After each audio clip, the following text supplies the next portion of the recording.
Hello everyone, welcome to study simplified. कैसे हैं आप सब? आई होप सब अच्छे होंगे। आज की क्लास में हम लोग प्रेसिडेंट्स रूल पढ़ेंगे। प्रेसिडेंट्स रूल को स्टेट इमरजेंसी भी बोला जाता है and it is also called constitutional emergency.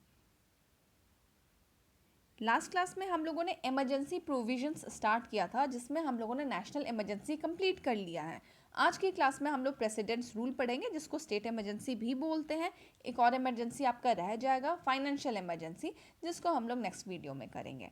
तो आज की क्लास में हम लोग देखेंगे कि किस किस ग्राउंड पे स्टेट इमरजेंसी को प्रोक्लेम किया जा सकता है, पार्लियामेंट्री अप्रूवल प्रोसेस क्या है स्टेट इमरजेंसी का, कितने ड्यूरेशन के लिए प्रेसिडेंट रूल को इम्पोज करके रख सकते हैं, रिवॉक करने का प्रोसेस क्या है, and effect of state emergency. ये सारी चीज़ें हम लोगों ने नेशनल इमरजेंसी के केस में भी किया था। तो जिन्होंने भी नेशनल इमरजेंसी का वीडियो नहीं देखा वो एक बार जाके देखिएगा प्लेलिस्ट में, क्योंकि आज जो भी हम पढ़ेंगे वो कंपेयर करते हुए पढ़ेंगे। नेशनल इमरजेंसी या स्टेट इमरजेंसी को कंपेयर करके पढ़ेंगे, ताकि चीज़ें हमें ज़्यादा समझ में आए और हमारा रिवीजन भी हो जाए।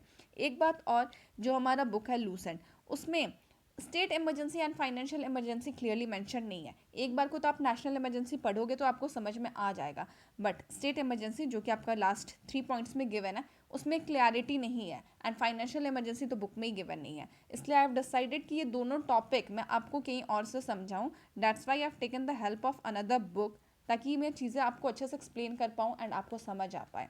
तो चलिए देखते हैं प्रेसिडेंट्स रूल। पहले हम लोग बात कर लेते हैं कि स्टेट इमरजेंसी होता क्या है, प्रेसिडेंट्स रूल होता क्या है। तो कभी भी अगर कोई स्टेट है वहाँ पे कॉन्स्टिट्यूशन प्रोविजन फॉलो नहीं हो पा रहा है, तो यूनियन गवर्नमेंट उस स्टेट में अपना डायरेक्ट कंट्रोल ला सकती है। ठीक है, if a state government is unable to function according to the constitutional provision, then union government can take direct control of that state. होता क्या है कि when a state normally functions, तो उसके जो भी एग्जीक्यूटिव फंक्शन है कौन परफॉर्म करता है? उस स्टेट के council of minister and chief minister. ठीक है, बट जब प्रेसिडेंट्स रूल लग जाएगा तो this council of minister will be dissolve and on the behalf of president, जो हमारे गवर्नर होते हैं उस स्टेट के, he will be performing the executive duties. तो हम ऐसा बोल सकते हैं कि president rule is when the state government is suspended and central government directly administers the state through office of governor. ठीक है, अब हम लोग बात करते हैं ग्राउंड ऑफ इम्पोजिशन। किस ग्राउंड पे प्रेसिडेंट रूल को इम्पोज किया जा सकता है? तो यहाँ पे दो ग्राउंड्स हमें पढ़ने हैं। दो ग्राउंड्स पे प्रेसिडेंट रूल लगाया जा सकता है। वो दो ग्राउंड्स कौन कौन से हैं? तो first one is article 356 and another one is article 365। तो ये दो ग्राउंड्स हैं। ठीक है, आइए बुक में देखते हैं। The President's rule can be proclaimed under Article 356 on two ground.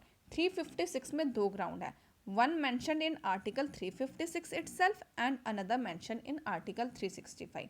तो आपका जो Article 356 है उसी में दो ground है और 365 इसके अंडर है। ठीक है, तो देख लेते हैं पहला वाला आर्टिकल 356। ये क्या बोलता है? तो इसमें यही बोला गया है कि अगर प्रेसिडेंट वो सेटिस्फाइड है कि किसी रीज़न के वजह से किसी स्टेट में जो कॉन्स्टिट्यूशनल प्रोविज़न है वो फॉलो नहीं हो रहा है, कॉन्स्टिट्यूशन के जो प्रोविजंस उसको रिस्पेक्ट नहीं किया जा रहा है, then he can impose emergency. और एल्स जो हमारे गवर्नर है किसी स्टेट के, वो एक रिपोर्ट के थ्रू जाते हैं प्रेसिडेंट के पास कन्वे करने के लिए कि उनका स्टेट जो है वहाँ पे कॉन्स्टिट्यूशनली गवर्न नहीं हो पा रहा है, कॉन्स्टिट्यूशन के प्रोविजंस वहाँ पे फॉलो नहीं हो पा रहे हैं। तो प्रेसिडेंट उनकी बात को सुन के भी प्रेसिडेंट्स रूल लगा सकते हैं वहाँ पे। चलिए देख लेते हैं यहाँ पे बुक में क्या गिवन है। Article 356 empowers the president to issue a proclamation if he is satisfied that a situation has arisen in which government of a state cannot be carried in accordance with the provision of constitution. Notably, president can act either on a report of governor of the state or otherwise too. तो यहाँ पे वही हुआ कि governor का जो report मिला है प्रेसिडेंट को, जहाँ पे गवर्नर ने बोला है कि उनका जो स्टेट है कॉन्स्टिट्यूशनली गवर्न नहीं हो पा रहा है, तो उनके रिपोर्ट पे भी वो एक्ट कर सकते हैं। अदरवाइज वो अगर खुद से सेटिस्फाइड है किसी और रीज़न को देखते हुए कि वहाँ पे कॉन्स्टिट्यूशन के प्रोविजंस को रेस्पेक्ट नहीं किया जा रहा है, फॉलो नहीं किया जा रहा, तो वो खुद भी इस चीज़ को देखते हुए उस स्टेट में इम्पोज कर सकते हैं इमरजेंसी। ठीक है, नेक्स्ट ग्राउंड हम लोग देख लेते हैं जो कि आर्टिकल 365 में गिवन है। इसमें यही बोला जा रहा है ना कि अगर स्टेट फॉलो नहीं करती है, जो भी डायरेक्शन सेंटर की तरफ से आ रहे हैं उसका पालन नहीं करती है, तो वैसे सिचुएशन में प्रेसिडेंट जो है वो इमरजेंसी इम्पोज कर सकते हैं। तो देखते हैं यहाँ पे क्या गिवन है। Article 365 says that whenever state fails to comply with or to give effect to any direction from the center, it will be lawful for the president to hold that situation has arisen in which government of a state cannot be carried on in accordance with the provision of constitution। मतलब यही हुआ कि centre की तरफ से जो भी directions आ रहे हैं अगर स्टेट उसको फॉलो नहीं कर पा रही है तो वैसे सिचुएशन में it will be lawful for president to hold that the situation has arisen in which government of state can not be carried in accordance with the constitution provision. ठीक है, तो आई होप आपको दोनों ground समझ में आ गए होंगे। अब हम लोग आगे बढ़ते हैं। आगे हम लोग को देखना है parliamentary approval and duration. Parliamentary approval कैसे होता है इसका, तो देखो सिंपल सी बात है, प्रेसिडेंट जिस दिन भी इशू करेंगे इमरजेंसी उस दिन से लेके 2 महीने तक वो इमरजेंसी वैलिड रह सकता है। अब जिस दिन प्रेसिडेंट ने इशू किया है इमरजेंसी उसी दिन वो पार्लियामेंट के पास जाएगा फॉर अप्रूवल। अगर पार्लियामेंट की तरफ से अप्रूवल मिल गया तो वो 6 मंथ्स के लिए वैलिड होगा, इंक्लूडिंग दिस 2 मंथ्स। ये 2 महीने इसी में इंक्लूडेड है। ठीक है, ये 2 महीने जैसे पहले से लग गया है प्रेसिडेंट रूल तो 4 महीने और, ठीक है, +4 और हो जाएगा। तो इस तरीके से अगर प्रेसिडेंट रूल को अप्रूव करवाना है पार्लियामेंट के थ्रू तो वहाँ पे कितने महीने का टाइम चाहिए, 2 महीने का टाइम चाहिए। ये क्वेश्चन एग्जाम में पूछा जाता है। ठीक है, यहाँ पे देखिएगा, a proclamation imposing president rule must be approved by both the houses of parliament within 2 months from the date of issue. जिस दिन प्रेसिडेंट ने इशू किया है उस दिन से लेके 2 महीने का टाइम होता है इनके पास कि आप अप्रूव कर दीजिए। अगर अप्रूवल मिल गया तब तो 6 मंथ्स के लिए वो वैलिड हो जाएगा। अगर अप्रूवल नहीं मिला तो विद इन 2 मंथ्स, ये जो टाइम ड्यूरेशन था इसी में वो प्रेसिडेंट्स रूल का जो वैलिडिटी है ख़त्म हो जाता है। ठीक है, अब यहाँ पे क्या है ना, यहाँ पे एक चीज़ और ध्यान रखिए। चलिए पहले मैं आपसे एक क्वेश्चन पूछ लेती हूँ फिर हम लोग देखेंगे। नेशनल इमरजेंसी के केस में बताइएगा कि कितना टाइम पीरियड मिलता है अप्रूवल के लिए। जहाँ यहाँ पे जो हम लोग देख पा रहे हैं कि 2 मंथ्स का टाइम मिल रहा है अप्रूवल के लिए, तो सिमिलरली जो हमारा नेशनल इमरजेंसी है उसमें कितना टाइम मिलता है for proclamation of emergency that has to be approved by both the houses. ठीक है, तो यहाँ पे देखिए होता क्या है कि 6 मंथ्स का वैलिडिटी मिल जाता है। अब ये जो 6 मंथ्स है ना ये 3 ईयर्स के लिए एक्सटेंड किया जा सकता है। मतलब मैक्सिमम टाइम पीरियड जो है प्रेसिडेंट रूल का वो 3 ईयर्स के लिए है।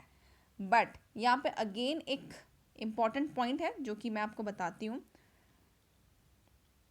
पहले तो आप ये याद रखिए कि अगर पार्लियामेंट के पास जाता है अप्रूवल के लिए तो वहाँ से सिंपल मेजोरिटी से इसको पास होना होगा।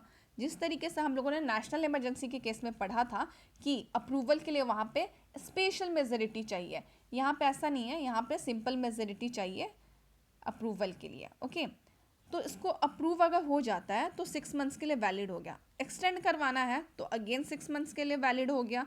बट ये टोटल कितना हुआ, 1 साल हो गया। अब 1 साल के बाद हमें फिर से एक्सटेंड करवाना है तब क्या होगा, तो 1 साल के बाद अगर हमें एक्सटेंड करवाना है तो पार्लियामेंट से अप्रूवल नहीं ले सकते हैं। 1 साल से ज़्यादा इमरजेंसी एग्जिस्ट करवाने के लिए 2 कंडीशन का फुलफिल होना ज़रूरी है। ठीक है, तो अभी आप बोलेंगे कि मैंने तो बोला कि मैक्सिमम टाइम पीरियड 3 ईयर्स है तो 1 साल के बाद कैसे एक्सटेंड नहीं हो रहा है। तो एक्चुअली बात क्या है ना कि 3 ईयर्स मैक्सिमम टाइम पीरियड था इसका, बट 44th अमेंडमेंट एक्ट के थ्रू जो कि आपका 1978 में आया था उस टाइम इस चीज़ को चेंज किया गया। ऐसा बोला गया कि डायरेक्टली 3 ईयर्स के लिए एक्सटेंड नहीं कर सकते, पहले 1 साल के लिए एक्सटेंड हो जाएगा, उसके बाद 2 कंडीशन को फुलफिल होना पड़ेगा। अगर वो दोनों कंडीशन फुलफिल हो रहा है तभी हम लोग उसको 3 साल के लिए एक्सटेंड करेंगे। और ये जो अमेंडमेंट आया था इसको क्यों लाया गया था, क्योंकि जो हमारा आर्टिकल 356 है ना उसका बहुत ज़्यादा मिसयूज़ हो रहा था। इतना मिसयूज़ हो रहा था कि कभी भी जो भी गवर्नमेंट है उसको लगाना होता था प्रेसिडेंट्स रूल वो लगा देती थी अपने बेनिफिट के लिए। ठीक है, जो उनका पॉलिटिकल एंड पर्सनल बेनिफिट है ना उसके वजह से ये प्रेसिडेंट्स रूल मतलब बहुत लगाया जाता था, मिसयूज़ बहुत ज़्यादा हो रहा था। तो इस वजह से 44th अमेंडमेंट में इस चीज़ को चेंज किया गया। अब वो 2 पॉइंट्स क्या क्या हैं हम लोग देखते हैं। यहाँ पे देखिएगा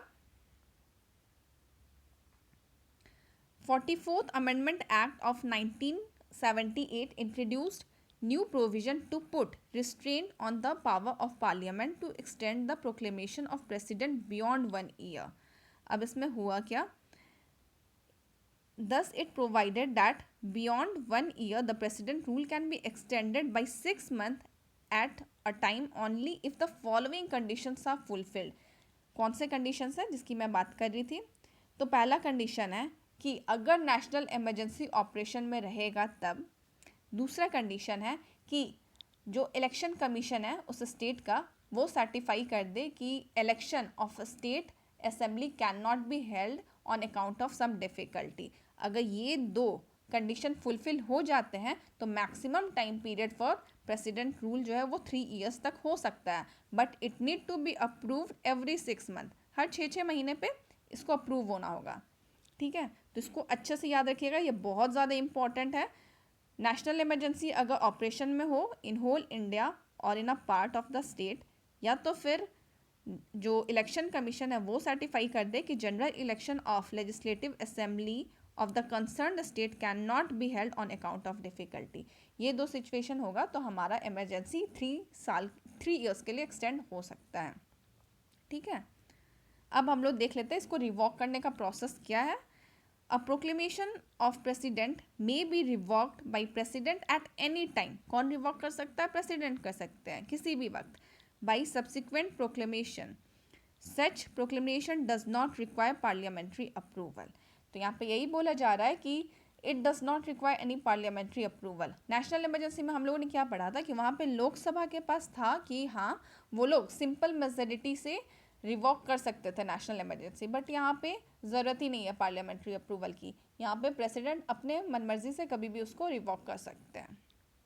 ठीक है, तो ये याद रखिएगा। अब हम लोग बात कर लेते हैं consequences of the presidents rule, जो कि बहुत ज़्यादा इंपॉर्टेंट है। The president acquires the following extra ordinary power when president rule is imposed in the state. तो यहाँ पे हम देख पा रहे हैं कि जब प्रेसिडेंट्स रूल किसी स्टेट में लग जाता है तो किसके पास पावर जाता है? प्रेसिडेंट के पास जाता है। He acquires the extraordinary power. तो वो क्या क्या है देख लेते हैं।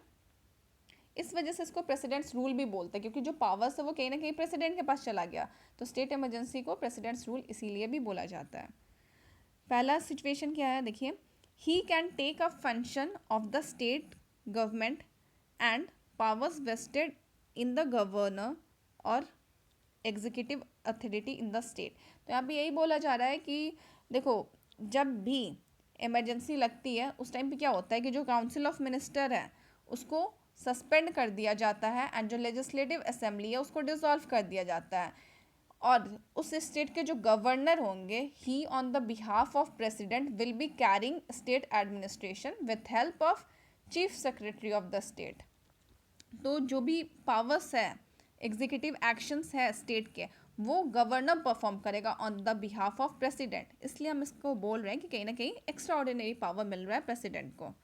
ठीक है, सेकेंड पॉइंट क्या है, he can declare that power of state legislature are to be exercised by the parliament।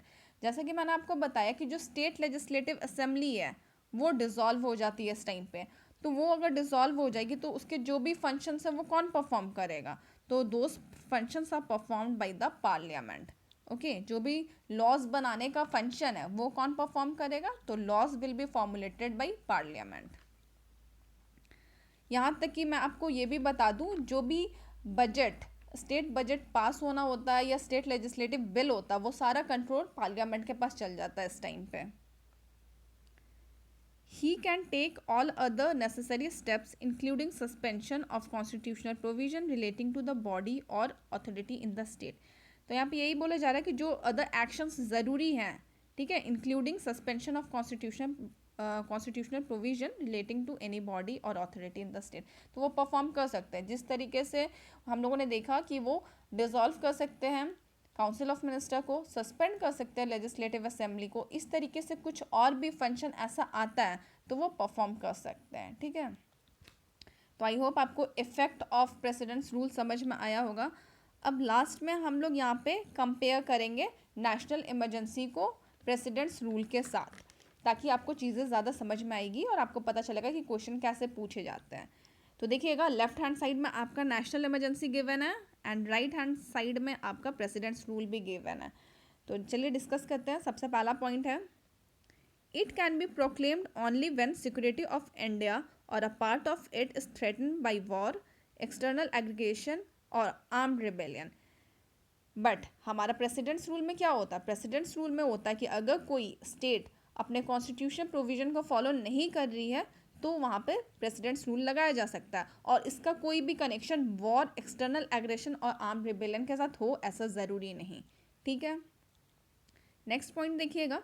During its operation state executive and legislature continue to function and exercise the power assigned to them under the constitution. यहाँ पे यही बोला जा रहा है कि जो state executive and state legislature है वो कंटिन्यू करता है फंक्शन करना, उसको डिसॉल्व नहीं करते हैं. बट स्टेट इमरजेंसी में हम लोगों ने क्या देखा था? State executive and state legislature दोनों को सस्पेंड कर दिया जाता है, आइदर दे आर सस्पेंडेड और डिसॉल्व, एंड उनकी जो भी ड्यूटीज़ है that is perform by governor on behalf of president. या तो फिर जो लॉज फॉर्मुलेट करने का काम है वो कौन करता है? वो पार्लियामेंट करता है. बट नेशनल इमरजेंसी में तो ऐसा नहीं है, डिसॉल्व नहीं करते. हालांकि जो पार्लियामेंट है उसके पास एडिशनल पावर चला जाता है. They can formulate laws on behalf of state. जो स्टेट लिस्ट के सब्जेक्ट्स हैं उन पे लॉज बनाते हैं. ठीक है. आगे हम लोग देखते हैं थर्ड पॉइंट में. Under this parliament can make laws on subject enumerated in state list only by itself. तो यहाँ पे यही बोला जा रहा है कि जब भी नेशनल इमरजेंसी लगेगा तो स्टेट लिस्ट के अंदर दो जो भी सब्जेक्ट्स गिवन है उस पर पार्लियामेंट लॉज फॉर्मुलेट कर सकता है. बट स्टेट इमरजेंसी में ऐसा नहीं है. यहाँ पे क्या होता है कि पार्लियामेंट डेलीगेट करेगा power to make laws for the state to president और any other authority specified him by him. तो यहाँ पे क्या है कि जो पार्लियामेंट है वो डेलीगेट कर देगा पावर, प्रेसिडेंट को डेलीगेट कर सकता है कि आप लॉज बनाइए, या तो फिर प्रेसिडेंट जिसको रिकमेंड करेंगे उसको दे दिया जाता है पावर कि जो भी लॉज बनाने हैं स्टेट के रिगार्डिंग वो आप बना सकते हैं. ठीक है. तो यहाँ पे हम लोग देख रहे हैं डेलीगेशन ऑफ पावर हो रहा है स्टेट इमरजेंसी में. बट जो हमारा नेशनल इमरजेंसी था वहाँ पे it can not delegate the same to any other body or authority. Parliament खुद जाके लॉज बनाता है. फोर्थ पॉइंट अब हम लोग डिस्कस करते हैं. There is no maximum period prescribed for its operation. जैसा कि हमें पता है कि अगर नेशनल इमरजेंसी लग जाता है तो वो इनडेफिनेट पीरियड के लिए वैलिड रह सकता है. बट उसमें सीन क्या है कि हर 6 मंथ्स पे पार्लियामेंट्री अप्रूवल चाहिए होता है, जो कि यहाँ पे गिवन है. उसी तरीके से अगर हम लोग स्टेट इमरजेंसी की बात करें तो it can be maximum time period क्या हो सकता है इसका? It can extend up to 3 years, maximum of 3 years.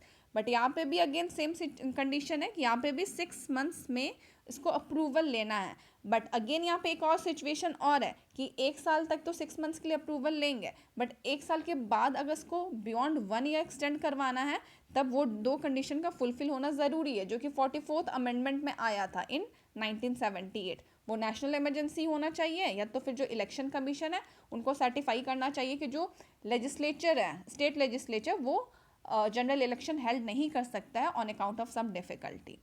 तो ये दोनों चीज़ें याद रखिएगा. फिफ्थ पॉइंट अब हम लोग देखते हैं.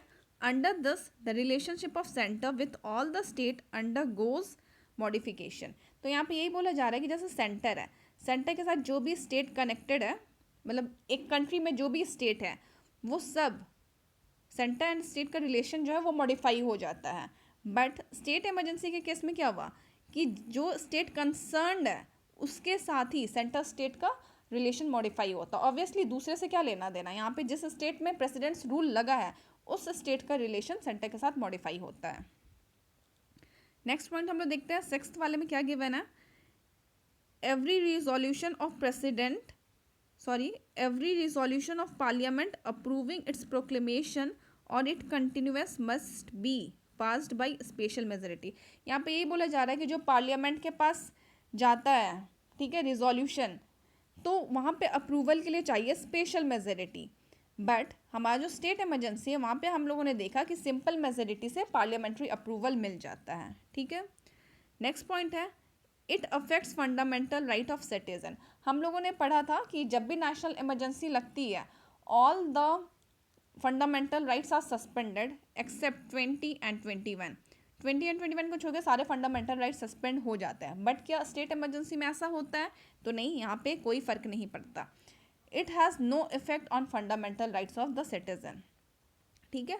लास्ट पॉइंट अब हम लोग देख लेते हैं। 8 पॉइंट क्या गिवन है, Lok Sabha can pass the resolution for it revocation. यहाँ पे ये बोला जा रहा है कि अगर रिवॉक करना होगा तो लोकसभा पास कर सकता है। तो हम लोगों ने नेशनल इमरजेंसी में पढ़ा था कि अगर लोकसभा में सिंपल मेजोरिटी से पास हो जाता है for disapproval of national emergency तो वो रिवॉक हो जाता है उसी टाइम पे। बट स्टेट इमरजेंसी में क्या था कि स्टेट इमरजेंसी पे हम लोगों ने देखा कि इसको पार्लियामेंट्री अप्रूवल की ज़रूरत ही नहीं है, ठीक है, यहाँ पे बस प्रेसिडेंट उसको रिवॉक कर सकते हैं। तो इस तरीके से हम लोगों ने national emergency and state emergency को कंपेयर करके पढ़ लिया। आई होप अब आपको क्लैरिटी है माइंड में। चलिए आगे कुछ चीज़ें और डिस्कस कर लेती हूँ मैं, ठीक है। फर्स्ट टाइम कब लगा था प्रेसिडेंट्स रूल, आप लोग बता सकते हैं क्या?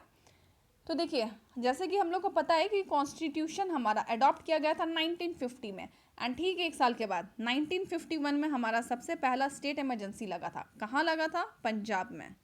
तो इस चीज़ को याद रखिएगा, पूछा जा सकता है। पंजाब में 1951 में हमारा फर्स्ट टाइम स्टेट इमरजेंसी लग गया था। अगर मैं बताऊं अभी तक कितने बार लग चुका है स्टेट इमरजेंसी, तो मोर देन 100 टाइम्स, ठीक है, मोर देन 100 ओकेशंस पे हमारा स्टेट इमरजेंसी लग चुका है। बात तो यूँ है ना कि पहले के टाइम में जो भी गवर्नमेंट थी वो अपने पर्सनल एंड पॉलिटिकल मोटिव के लिए स्टेट इमरजेंसी प्रेसिडेंट्स रूल को लगा दिया करती थी।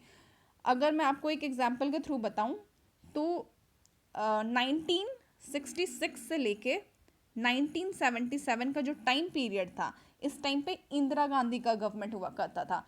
इस टाइम पे पता है 35 टाइम्स से ज़्यादा बार प्रेसिडेंट्स रूल लगाया जा चुका है। जी हाँ, तो कहीं ना कहीं हम बोल सकते हैं कि मिसयूज़ बहुत ज़्यादा हो रहा था आर्टिकल 356 का। इस वजह से जो हमारा 44th अमेंडमेंट में वो 2 कंडीशन रखा गया है कि बियॉन्ड 1 ईयर एक्सटेंड करना है, तो वो 2 कंडीशन का फुलफिल होना ज़रूरी है। तो इस वजह से वो चीज़ें आई थी यहाँ पे, ठीक है। तो एट प्रेजेंट अगर मैं बोलूँ तो सारे स्टेट में प्रेसिडेंट्स रूल लग चुका है except Chhattisgarh and Telangana are only the state where president rule has not been imposed so far, ठीक है। तो ये सारी चीज़ें याद रखिएगा। चलिए यहाँ पे एक क्वेश्चन है आपके लिए, बताइएगा कि which state in India has maximum presidents rule, has maximum number of time presidents rule वहाँ पे इम्पोज किया गया है, कौन से स्टेट में, ठीक है। बताना आपको किस स्टेट में प्रेसिडेंट रूल मैक्सिमम टाइम के लिए इम्पोज किया गया है। चलिए इसका आंसर दीजिएगा। आज के लिए बस इतना ही। अगर कोई क्वेरी होगा तो कमेंट बॉक्स में पूछिएगा। मिलते हैं अगले वीडियो में। चलिए, थैंक्स फॉर वॉचिंग।